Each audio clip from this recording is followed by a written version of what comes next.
রাজধানীর পল্লবীতে ছোট্ট রামিসাকে নৃশংস কায়দায় খুনের বর্ণনা উঠে এসেছে আদালতে দেয়া চার্জশিটে।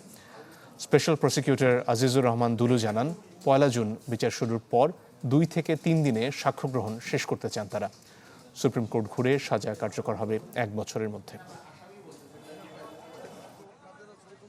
গেল সপ্তাহে নৃশংস এক ঘটনার সাক্ষী হয় পুরো দেশ।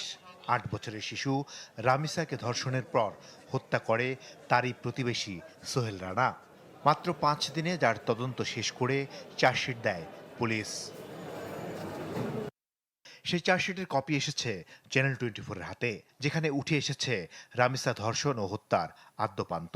পেশায় অটোরিকশার মেকানিক সোহেল রানা মাদক সেবনের পর রামিসাকে ডেকে নিজের ঘরে নেয়।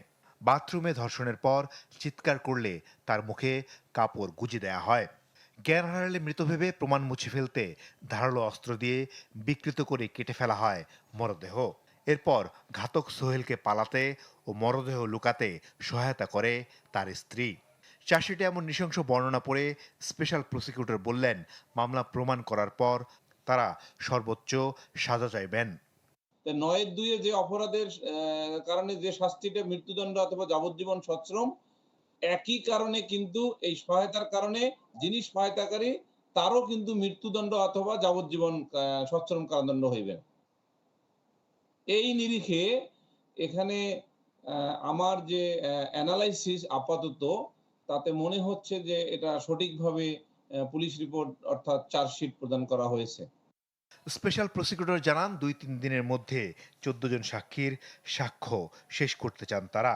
সব মিলিয়ে হাইকোর্ট ঘুরে আপিল বিভাগ শেষে ১ বছরের মধ্যে সাজা কার্যকর হলে তারা স্বস্তি পাবেন। এই যে মুলুক চাঁদ চৌকিদারের যে ৯ বছরের শিশু হত্যার যে মামলাটি ১৬ই মে ১৮৮২ সালে সকল সাক্ষীর সাক্ষ্য গ্রহণ করে রায় দেওয়া হয়েছিল, সেই মামলাটি কিন্তু ৪ একই দিনে ফ্রেম করা হয়েছিল।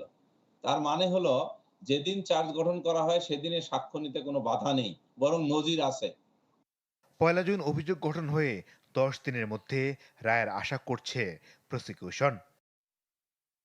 মাসুদুর রহমান, চ্যানেল 24, ঢাকা। ঢালাইয়ের সেরা প্রিমিয়ার সিমেন্ট।